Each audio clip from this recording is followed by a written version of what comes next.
One question that gets asked is what's the difference between rocks and to-dos?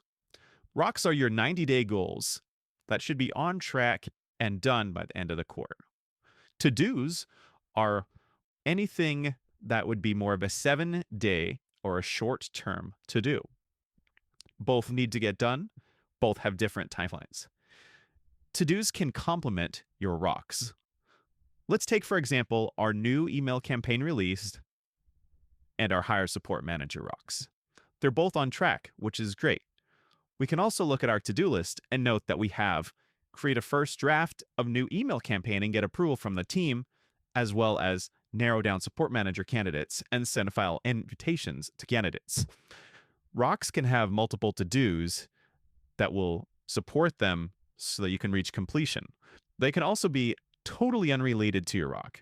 Maybe the drinking fountain means attention, or you just need to respond back to an escalated customer.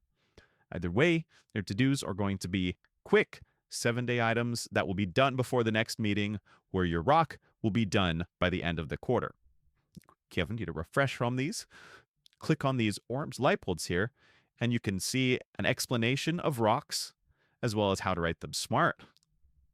And on the to-dos, a reminder that it's a 7-day action item assigned to an individual with the goal of having 90% of your to-dos done every single week.